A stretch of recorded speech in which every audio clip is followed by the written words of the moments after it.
First. I'm Jim Needham. I'm completing my 3-year term on the Board of Education.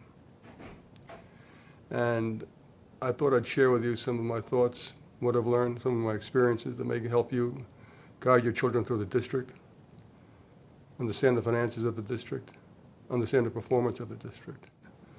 Well, times have changed a little. Technology is changing at an ever-increasing rapid pace. Our students have to be able to deal with that. It's not just technology, it's the globalization. A PhD in India can outperform for half or a third of the salary of a U.S. PhD. So in order to not wind up being replaced in their careers, the students today have to bring something more than just knowledge to the table. And academic knowledge is important, we can measure that. But the creativity and the other aspects of leadership that go with educating a child are something I think we're doing quite well here in the school district. School district starts at the top, and Bob Schaps is a great superintendent. In my career, I've visited many companies, met many CEOs, and Bob ranks at the top. He's got clear vision.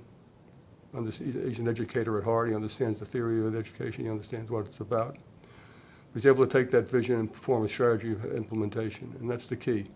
He's a great implementer. He gets things done. And for all of you in the elementary schools who saw the introduction of the technology curriculum in the last 3 years, you understand why. Or for you in Mamaroneck and seeing the dual language program, you understand how fast that was implemented. Visits. We have 500 teachers, about 6 visits a year, 3,000 visits a year by our administrators to evaluate our teachers and to coach them. And Dr. Schaps visits every one of the teachers that are up for tenure. This is an extraordinary to have a superintendent who does this, and extraordinary to have our administrators making 6 visits per teacher. That the concentration that our district places on grooming, teaching, and professional development is truly outstanding. It's also outstanding that our administrators, they benchmark themselves. They visit other school districts. They read about other school districts. They stay in touch with other school districts, including our superintendent. So it's the constant renewal. I thought education was education. It's not. It's renewal of approach. It's renewal of technology. It's renewal of making sure our children are able to compete in the 21st century. I'm so proud to be a member of this school district. I was intrigued to see how well we're doing in the district. You can go to our elementary school or the Homicks or the high school, and you see children learning a subject and actually implementing that subject, whether it's the cooking classes, delving into the number of cuisines, whether it's the mathematic people or the writing apps or developing robots or the design people producing magazines. These are all products. They call it the maker movement today, where people actually do something with the products of what they've learned. So I thought in any organization, you have 5–7% of the employees that are not functional. In most organizations, they can hide them or get rid of them. We can't. Our teachers are protected by rules that are arcane, sort of like the industrial age rules. So it's difficult to move our teachers in or out. Bob is the only superintendent I know, only CEO that I know of that can't hire and fire at his will. He can't move his people around the district at will, and is restricted. And in a talent-laden agency where your principal product is your talent, that's a disaster. That only being overcome by changes in state law. And that will only become if the citizens themselves complain about it. When I was coming on the board, I talked to State Senator Latimer about this. At that time, he was the senior Democrat on the Education Committee. I thought he would have some stroke. He told me that to get any changes like this, you got to go with the governor. And the governor is the only source of it. So while you have a Board of Education and a great school district, many of the impediments to a really, truly outstanding education are limited by the control that the state teachers unions have over the legislature and over the governor. You know, when I started to run for it, most of my neighbors would give me condolences. I think this is a great opportunity, and I urge you out there in the field, if you're interested in education at all, what better place does a citizen in Larchmont or Mamaroneck have and to come to one of the finest school districts in the country, if not the world, and see it from the inside. That's a reward that I'll have for the rest of my life. But I won't be leaving the school district completely. I'll stay on the audit committee. I'm the public's representative on the audit committee. And Leslie and I will be walking the track every day, or not every day, but I used to run that track. Now I'm down to walking the track. In any case, it's been a great privilege for me to be on the Mamaroneck School Board, and I hope you consider doing that yourself. I'd say over the last 9 years, the district has changed it in many ways, really based on the tax cap, that although we were always a forward-looking district that wanted to add more and more programs for the children, something was new and exciting and we could see would be a good thing to add to their curriculum, and we were able to do it. At this point, we're not able to do that anymore, so we're not able to experiment as much as we might like. The fact that we've done as much as we can, I would say, is a credit to our superintendent. He is able to manage picking and choosing very carefully about what new programs, new initiatives will bring us the biggest bang for our buck, and may impact the most children or may impact a small number of children in a large way. And that's probably just as important. What I brought to the board probably was that I had the time to dig deep into issues that as board members we probably don't know enough about, and we're making decisions about them.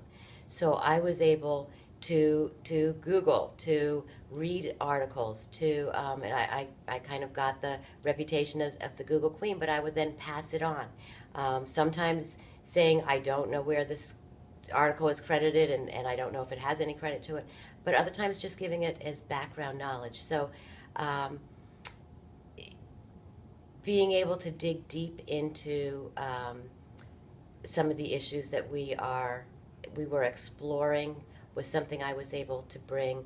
My background as far as PTA, but specifically SEPTA, gave me a real knowledge of special education. I had children who were classified, and so I was a parent member for a number of years. That, again, broadened my experience in special education.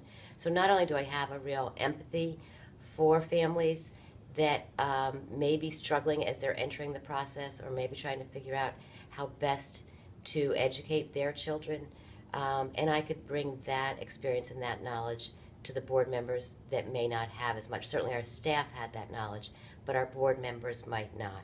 Technology has definitely become very important to education, and I think, again, giving our superintendent credit for the thoughtful way he's brought it in. He recognizes what he doesn't know, and he brings in the experts, our expert, teacher leaders, our coaches, consultants from outside. He just doesn't jump in without thinking about how it's going to play out.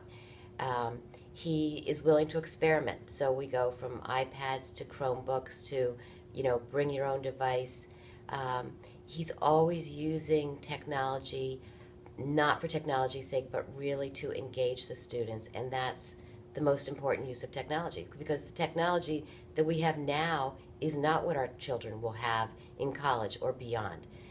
But the fact that they're engaged with it, that they can use it to further their own education, is what we need to be teaching them. To be part of this school system in a different way, not as a parent.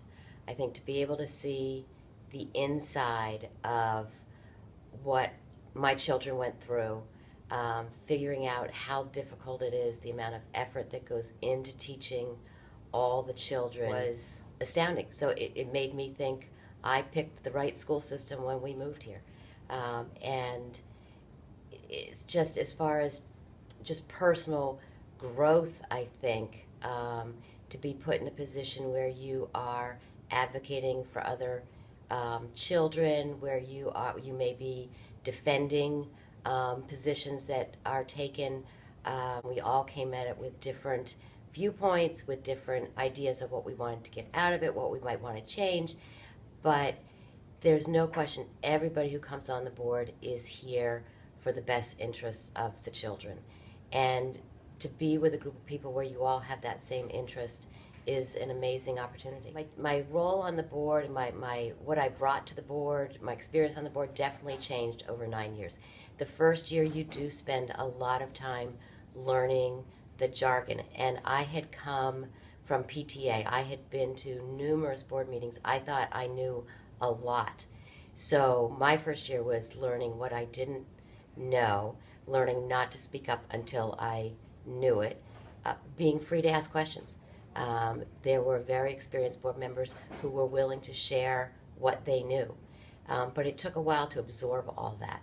So then as you get more into it, you get into the nitty-gritty of the work of the board, and then towards the end, you become the one who is sharing the history and sharing the background and sharing some of the thinking that went into ideas, which we wondered, where did we ever come to this idea?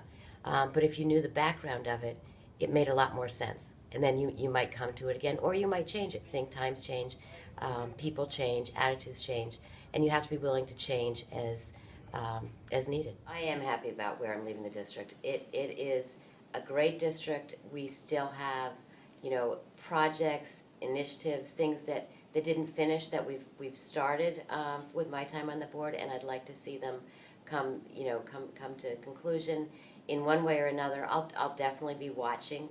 I'll try and be involved. I'll stay involved in the community, and I'll definitely be giving my thoughts to the future boards and to the district. So there are some things I'd like to finish, that I'd like to see finished. And the board has this amazing opportunity to be able to go into classrooms. So I've done that over 9 years. Every year we do this, and we spend about 2 weeks visiting classrooms to see what the teaching profession really is. Was a surprise to me. We've all taught our children how to read, or we help them with homework, and we think we're able to teach. But to see what real teaching is was eye-opening, and to see the effort that goes into it from all our staff, from the professional developers, from our coaches, from our administrators, but definitely from the teachers who are in the classrooms every single day.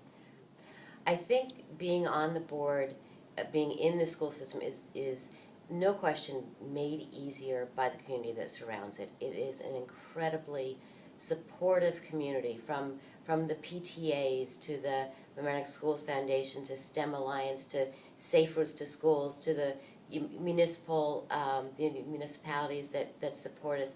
But just the general feel for people that don't have children in our school anymore, and they are still excited about our schools. They still are very supportive of our bonds and our budgets, which we need to continue our schools. And I think about our school district in comparison to school districts that are really right next door to us, who do not have that community, the community that's not able to support them, and how fortunate we are. So we may fight about, little things. Can we add iPads to our classroom? We are so fortunate to be able to have those kinds of discussions, because there are many communities that are talking about, can we keep counselors in our schools, or can we keep our library open?